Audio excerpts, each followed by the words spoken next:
ओम श्री गणेशाय नमः। ओम श्री गुरुभ्यो नमः। ओम श्री सरस्वतये नमः। मातृपितृ चरण कमलेभ्यो नमः। श्री सत्यनारायण व्रत कथा प्रथमोध्याय। एक समय नैमिषारण्य तीर्थ में शौनक आदि सभी ऋषियों तथा मुनियों ने पुराण शास्त्र में के वेत्ता श्री सूत जी महाराज से पूछे, महामुने, किस व्रत अथवा तपस्या से मनोवांछित फल प्राप्त होता है, हमें यह सुनाइए। श्री सूत जी बोले, इस प्रकार देवर्षि नारद के द्वारा भी पूछे जाने पर भगवान श्री कमलापति जी ने उनसे जैसा कहा था उसे कह रहा हूँ। आप लोग सावधान होकर सुने। एक समय योगी नारद जी लोगों के कल्याण की कामना से विविध लोकों में भ्रमण करते हुए पृथ्वी लोक में आए और यहाँ उन्होंने अपने कर्म फल के अनुसार नाना योनियों में उत्पन्न सभी प्राणियों को अनेक प्रकार के क्लेश दुख भोगते हुए देखा। किस उपाय से इनके दुखों का हरण किया जाए, ऐसा मन में विचार करके वे विष्णु लोक को गए। वहाँ 4 भुजाओं वाले शंख चक्र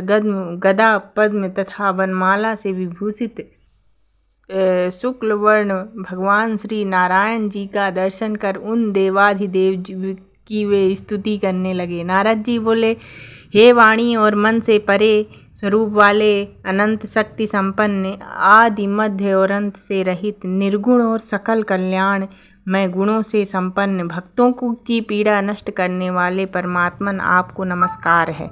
स्तुति सुनने के अनंतर भगवान श्री विष्णु जी ने नारद जी से कहा, महाभाग, आप किस प्रयोजन से यहाँ आए हैं, आपके मन में क्या है। नारद जी बोले, भगवान, पृथ्वी लोक में अपने पाप कर्मों के द्वारा विभिन्न योनियों में उत्पन्न सभी लोग बहुत प्रकार से क्लेशों से दुखी हो रहे हैं।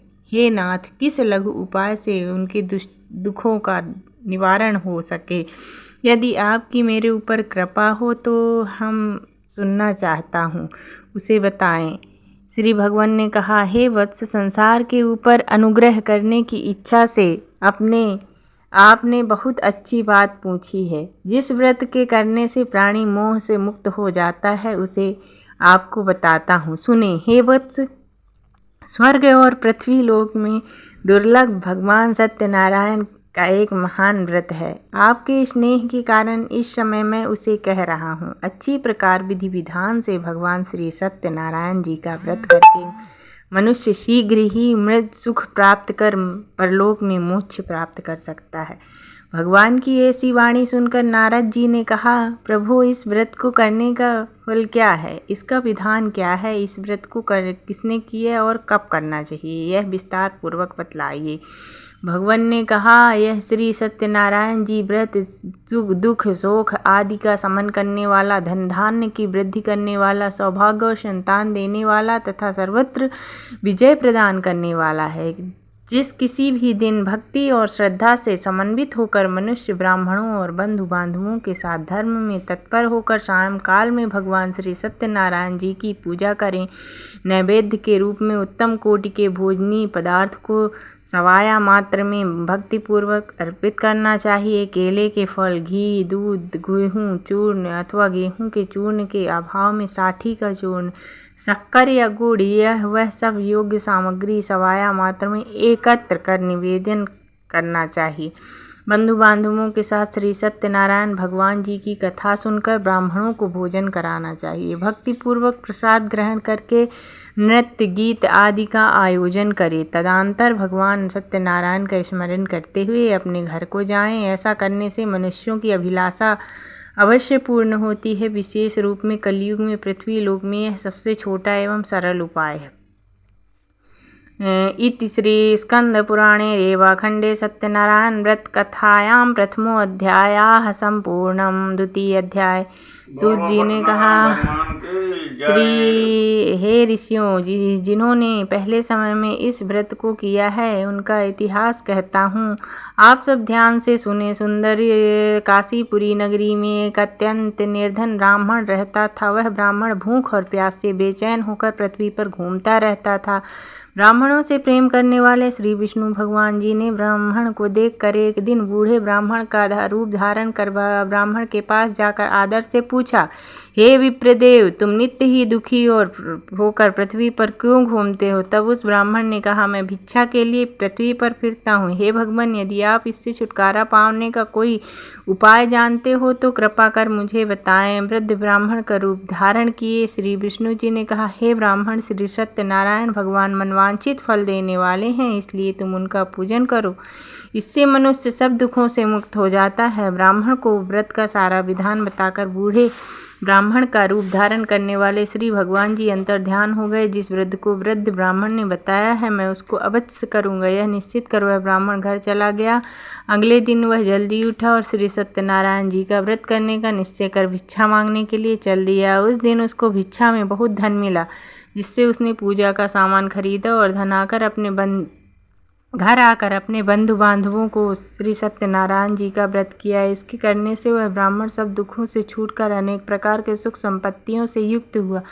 तभी से वह विप्र हर मास व्रत करने लगा। इस प्रकार सत्यनारायण जी के व्रत को जो शास्त्र विधि के अनुसार करेगा, वह सब पापों से छूटकर मोक्ष को प्राप्त होगा। आगे स्त्री भी जो मनुष्य पृथ्वी पर श्री सत्यनारायण जी का व्रत करेगा, वह सब दुखों से छूट जाएगा। इस तरह नारद जी ने सत्यनारायण भगवान का कहा हुआ व्रत मैंने आपसे कहा। तब ऋषियों ने कहा, हे मनीश्वर, संसार में इस विप्र के से सुनकर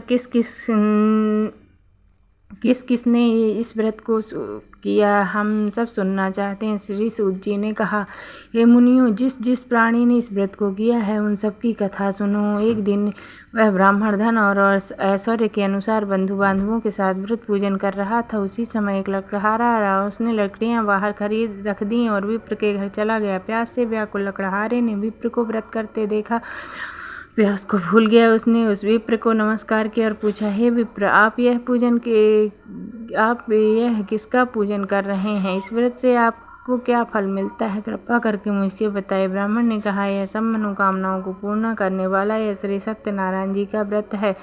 इनकी ही कृपा से मेरे यहाँ धन धान्य आदि की वृद्धि हुई है। विप्र के इस व्रत के बारे में जानकर वह लकड़हारा बहुत प्रसन्न हुआ। भगवान का चरणामृत ले और भोजन करने के बाद वह अपने घर को चला गया। अगले दिन लकड़हारे ने अपने मन में संकल्प किया कि आज ग्राम में लकड़ी बेचने से जो धन मिलेगा उसी से भगवान का उत्तम व्रत करूंगा। मन में ऐसा विचार कर वह लकड़हारा लकड़ियां अपने सिर पर रखकर जिस नगर में धनवान लोग रहते वहां गया। उस दिन उसे लकड़ियों के चौगुने दाम मिले। वह बूढ़ा लकड़हारा प्रसन्न होकर पक्के केले, शक्कर, शहद, घी, दूध, दही और गेहूं का चूर्ण इत्यादि श्री सत्यनारायण जी भगवान के व्रत की सभी सामग्री लेकर अपने घर आ गया। फिर उसने अपने बंधु बांधवों को बुलाकर विधि विधान से भगवान का पूजन एवं व्रत किया। इस व्रत के प्रभाव से बूढ़ा धन, पुत्र आदि से युक्त हुआ और संसार के समस्त सुख भोगकर वैकुंठ को चला गया।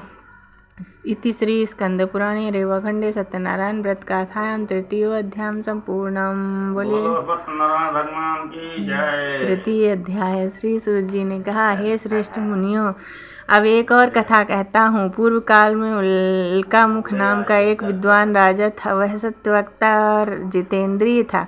प्रतिदिन देवस्थानों पर जाता और गरीबों को धन देकर उनके कष्ट दूर करता था। उसकी पत्नी सुंदर और सती साध्वी थी।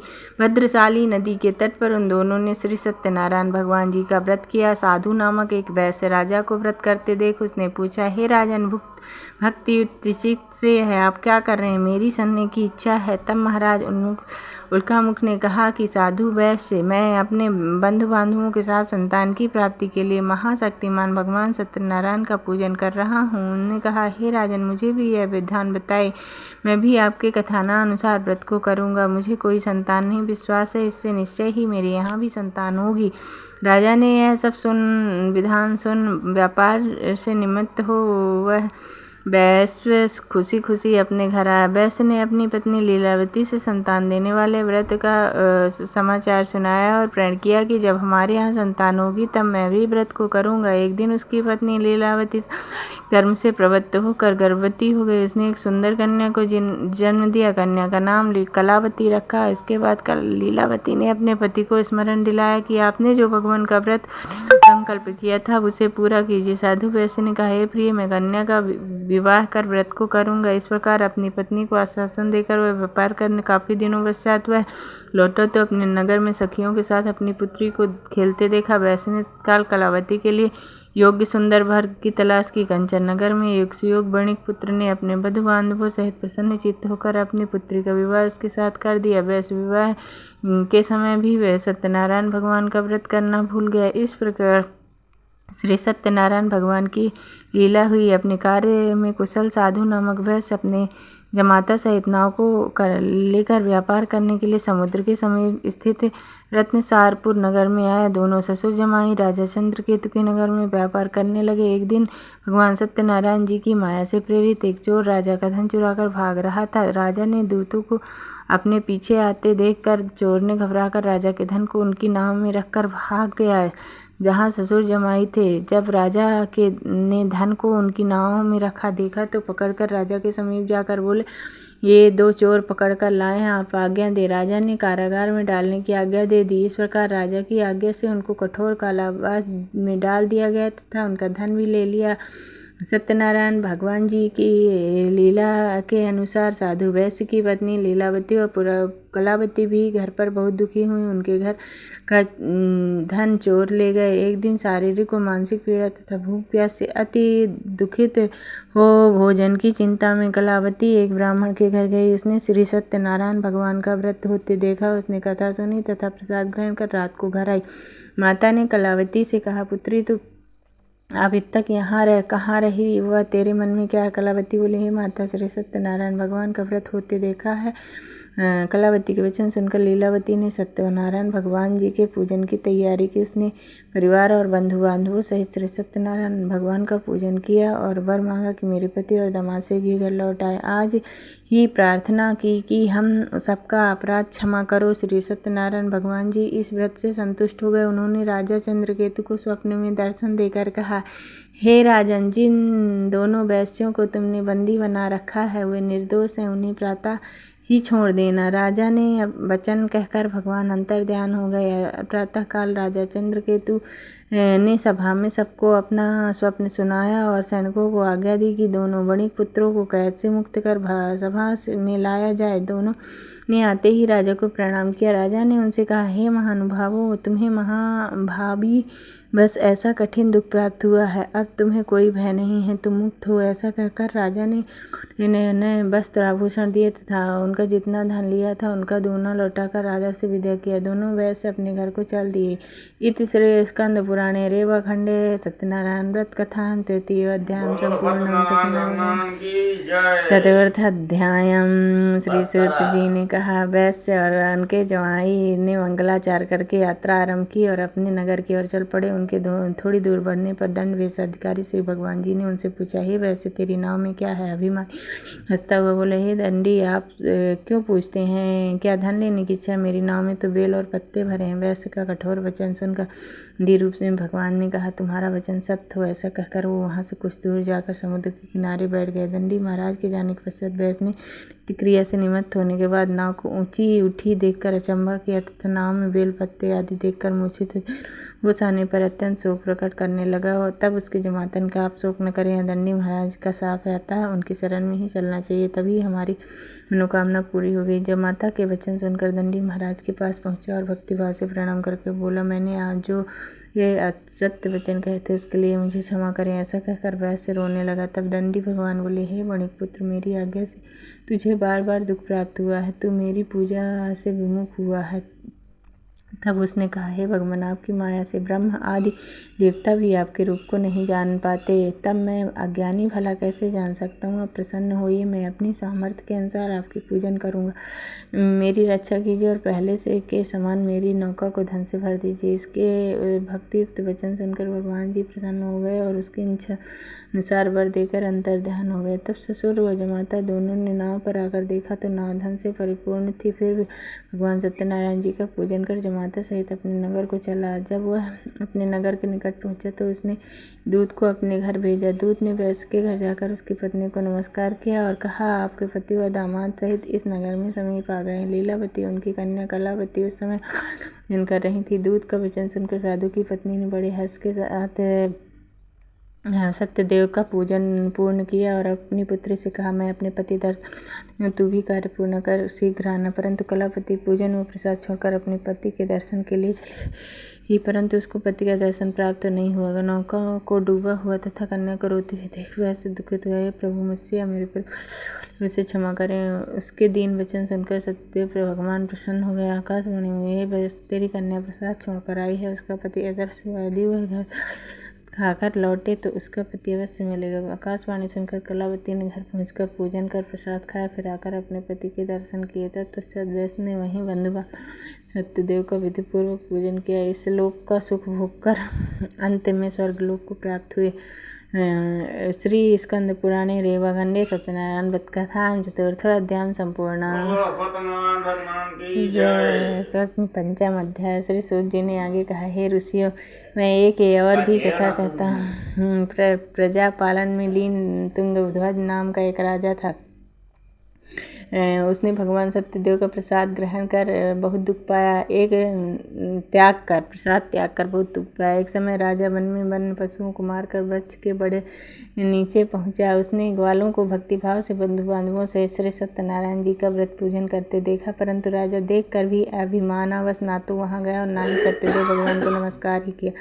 जब ग्वालों ने भगवान जी का प्रसाद उसके सामने रखा तो वह प्रसाद त्याग कर अपने नगर को चला गया। नगर में पहुंचकर उसने देखा कि उसका सब कुछ नष्ट हो गया। वह समझ गया कि यह सब भगवान सत्यदेव ने ही किया है।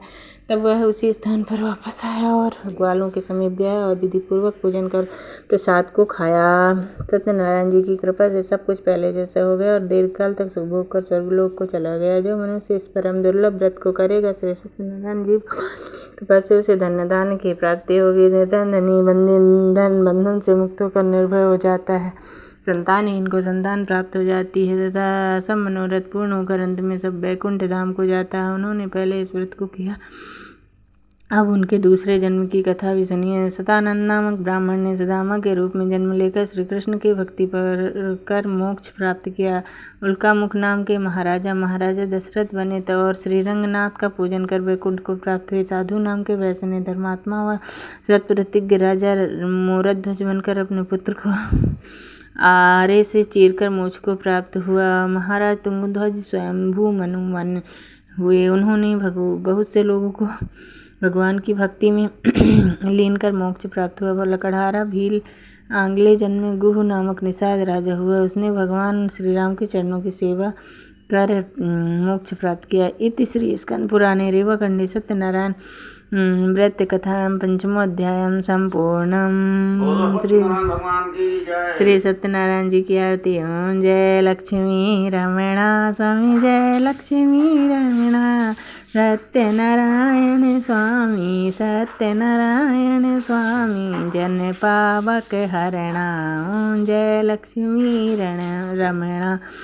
रत्न जड़ित सिंहासन अद्भुत छवि राजे, प्रभु अद्भुत छवि राजे। नारद करते निरंजन घंटा ध्वनि बाजे।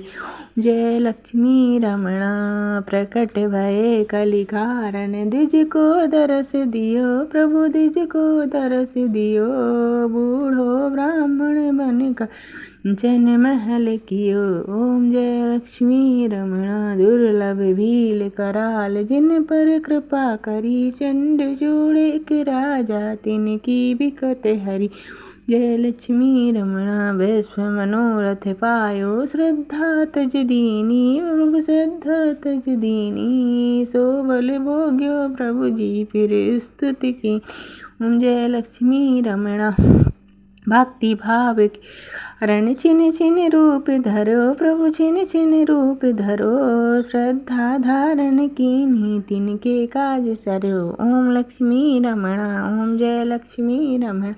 ग्वाले बाल संग राजा वन में भक्ति करी, प्रभु वन में भक्ति करी। मन वांछित फल दीनो दयाल हरि। ओम जय लक्ष्मी रमणा। चढ़ते प्रसाद सवायो, कदली फल में बा, प्रभु कदली फल में बा। धूप दीप दयल से राजी सत्यदेवा। ओम जय लक्ष्मी रमणा श्री सत्यनारायण जी की।